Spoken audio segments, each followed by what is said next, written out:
Wangwood is being recognized as one of the last artists. Dahil lahat po tayo ay pwedeng maging isang bayani sa ating sariling paraan.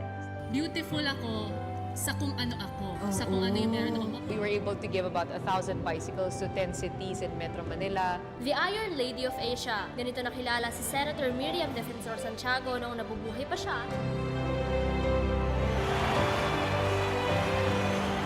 The winner of Asia's Next Top Model is Maureen. Which actually scored. Amazing, she left the best for last. Pauline Lopez. Philippines, the wait is over! The gold is yours!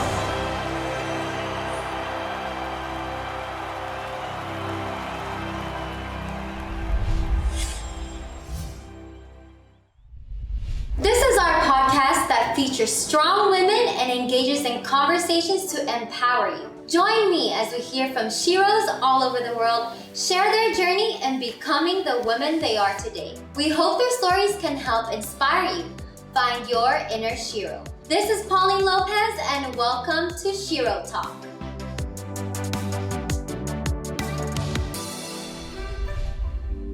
Today on Shero Talk, we will get to know an excellent karate champ. She started at the young age of 6 and continued until college, where she took a break to focus in the University of the Philippines.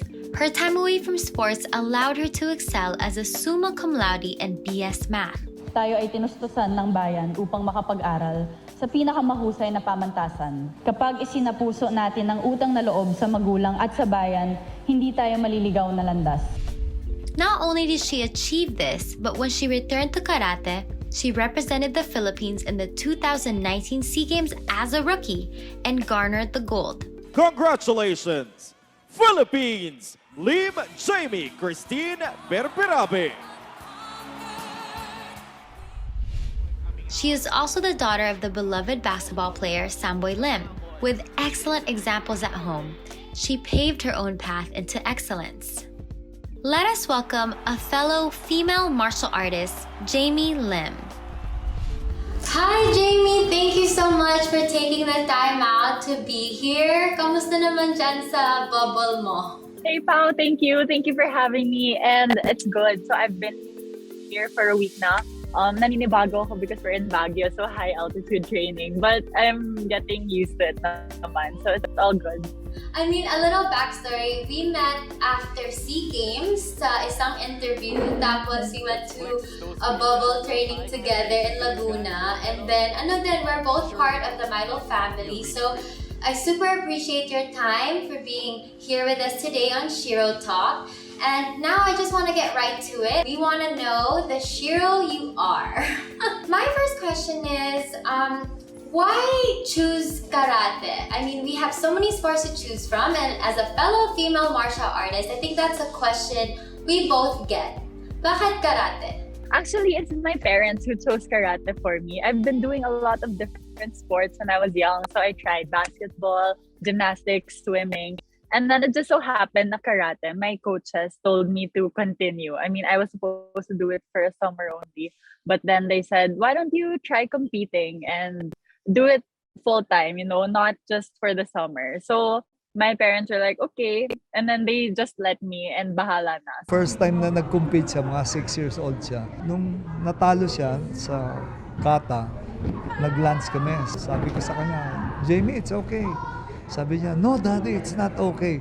So nagulat ako, sabi ko, talagang winner tong anak ko. So I started out when I was 6 years old and nagtuloy-tuloy siya. So I did it while I was doing school and up to high school. So until now, I'm doing karate, even though I didn't intend to do it for a long time. As a martial art, first of all, self-defense po. And then second, you get the values of respect and filial piety and like how to excel. Oh, that's so cool. I mean, I think we have the same backstory with our parents supporting us. Pero now I really want to know, you mentioned your parents, you mentioned school, but with all your achievements, when I know you're a perfectionist, a super achiever, pero I'd like to know who you are first. A karate champ, an honorary student, or a daughter?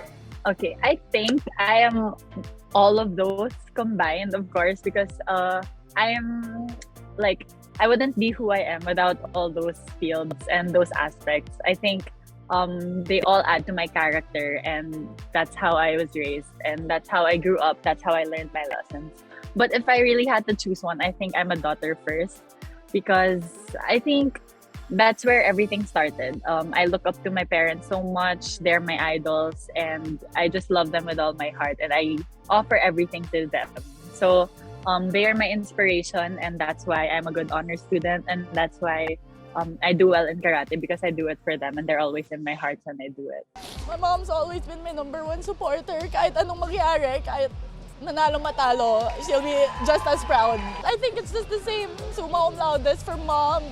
SEA Games golds for dad. No, I love that, because the interview we had together when we first met, I remember something that stuck with me. You said you idolize your parents so much. I mean, with your dad's great athletic achievements, I mean, my dad, my grandpa, they would watch him play basketball, and obviously your mom with being a summa cum laude dati, and now you were a summa cum laude in 2019. I know you idolize her. Grabe ang galing. Pero ang tanong ko before is, did you ever parang see yourself that you had to be excellent because of those achievements of your parents? Actually, I'm asked that a lot, because I think other people would think really that I'd be pressured because my dad is a legend and he's the Skywalker, and my mom's like super smart and summa cum laude.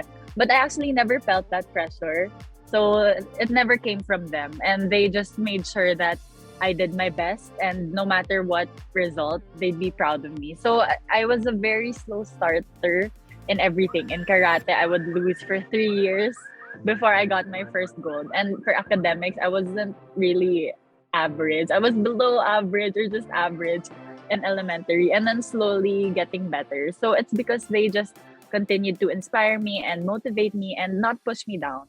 And they didn't ever pressure me. So I'm really grateful for the way they handled it, because of the no pressure, even though people would think that I would be pressured because they're my parents. To even come close to him, as in to be compared to him and to mom, parang it's so big for me. Oh no, that's so cool. I mean, you have great examples at home. Pero how do you develop that inner self-efficacy na kaya ka to, kailangan ko, I have to be on top palagi? How did you develop that? Was that through sports, or was that through just really wanting to be the best? Yes, I think I got that from my parents, because that's their attitude towards whatever they do.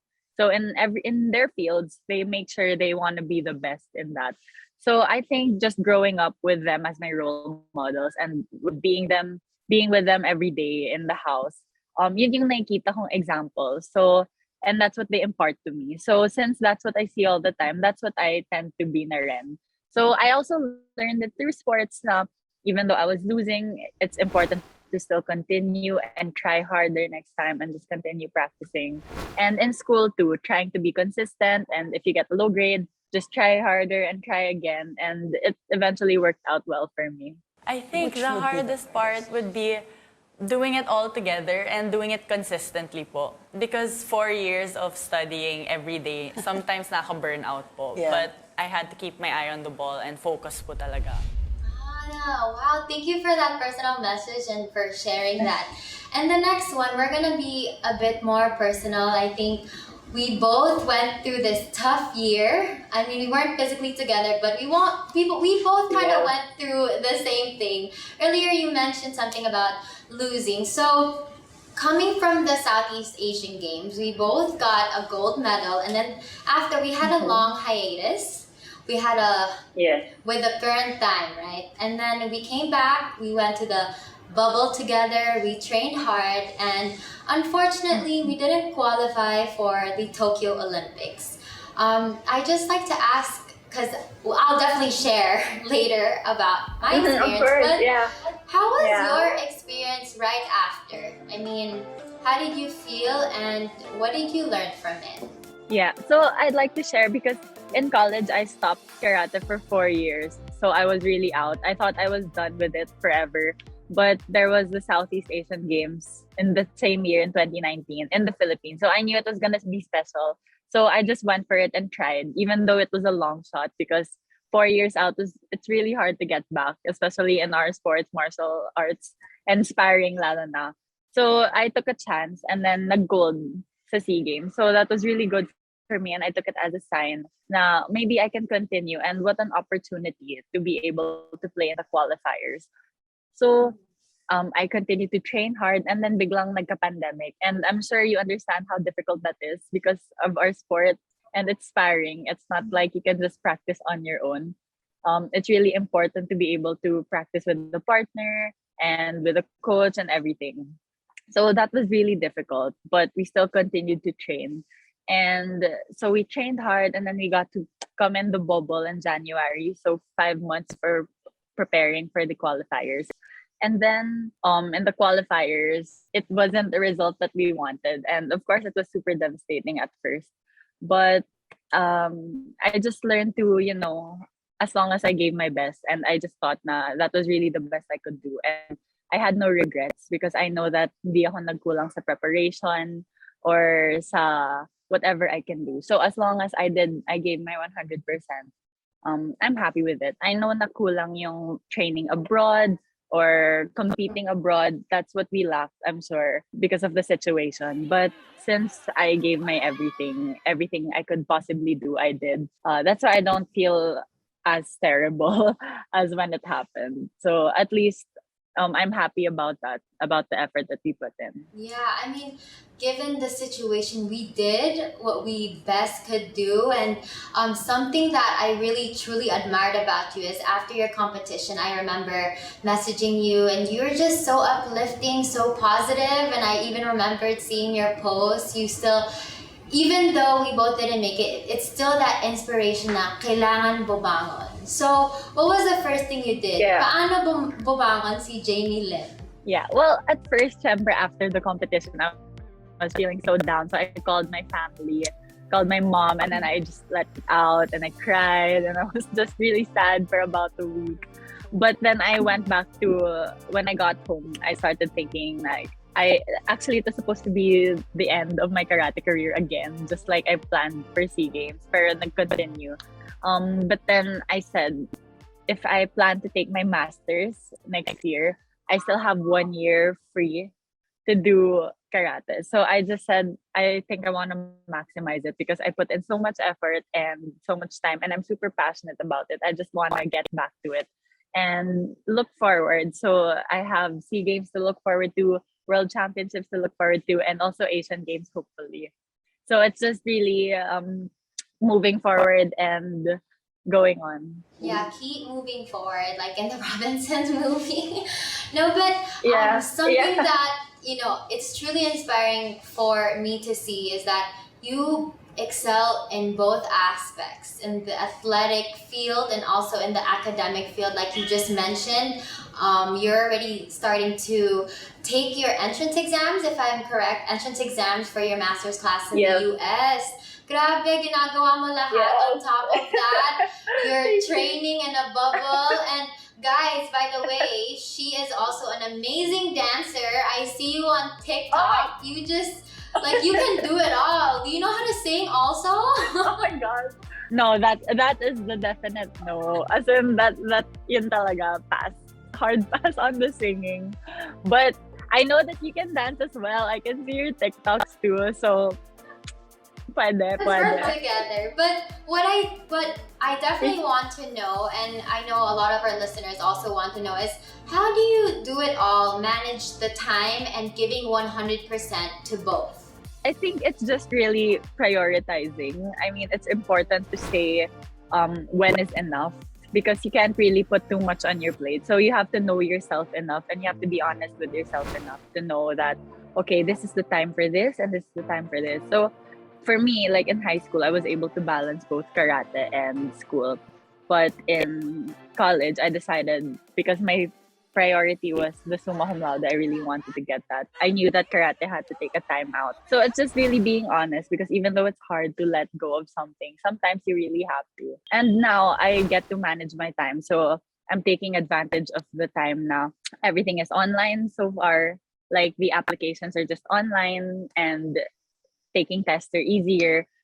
Just like now, training. So I have a lot of teammates now who are in online classes, but they get to manage that. They get to do the same.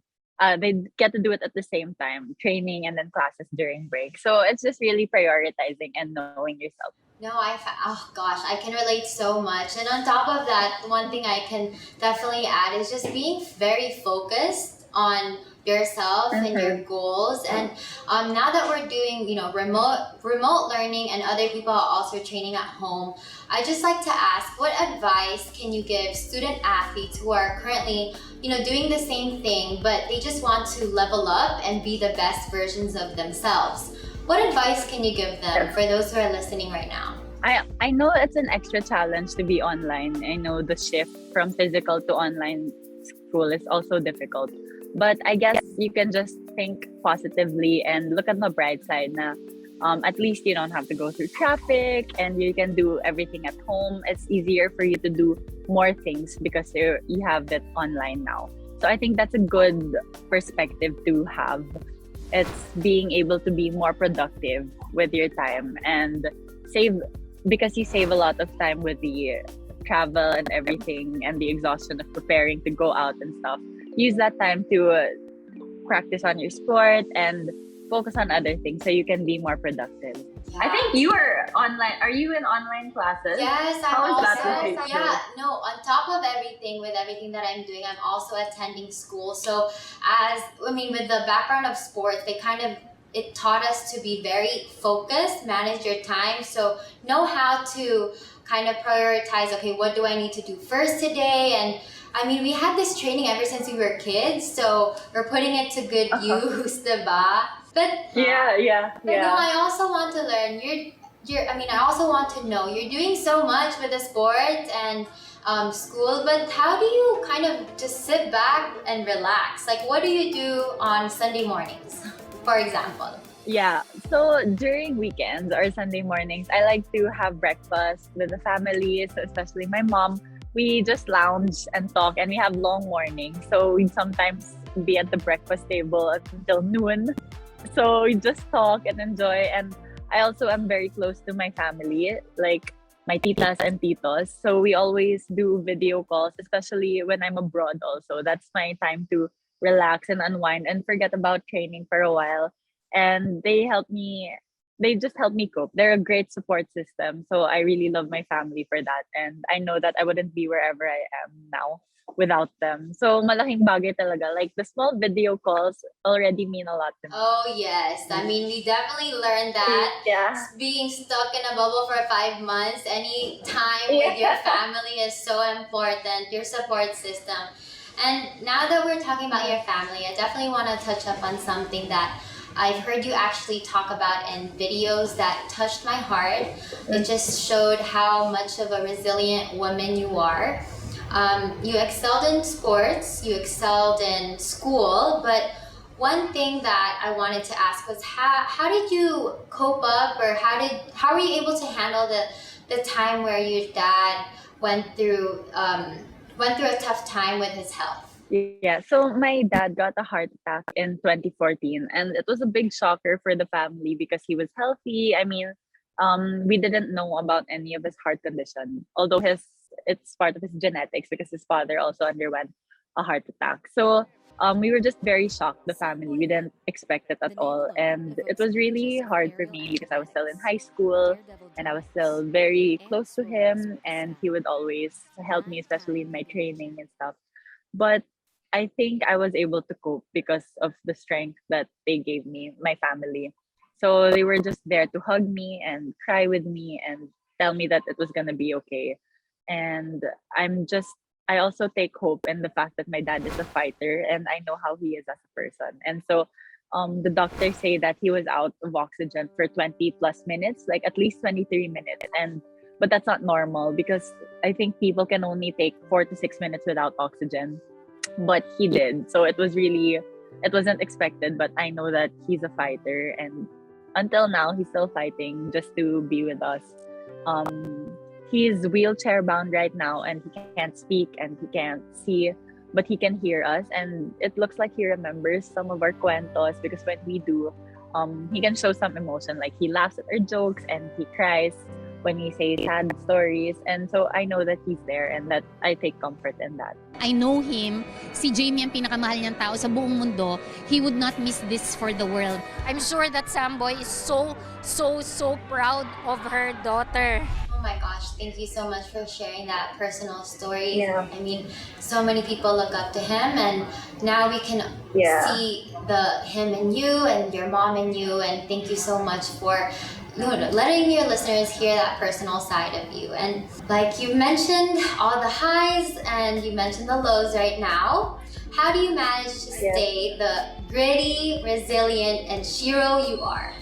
I think it's just my mindset and my perspective that I take in life. I just like to think positive, and I don't let the lows weigh me down. You know, sometimes people can get lost and can get really weighed down when they have problems and get really stuck with it. But I choose to focus on the bright side and focus on the positive and say that it's gonna get better, or kayang bumawi. And as long as you have a great support system and as long as I have my family with me, I know I'm gonna be okay. So I think it's just the mindset that's really important, because di naman may iwasan talaga yung lows, and it's gonna happen to everyone. But it's important to stay strong and take as much love as you can from your support system.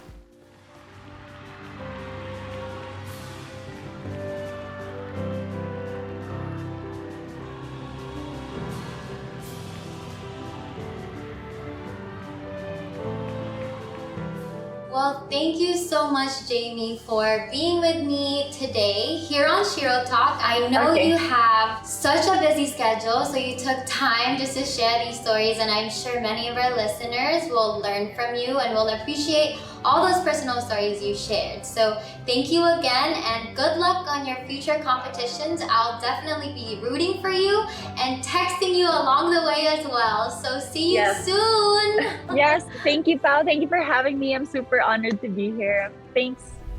To all my fellow Sheros out there, let's make a difference and reshape the world together. Follow me in our future episodes and discover your power from within. This is Pauline Lopez, and see you soon on Shero Talk.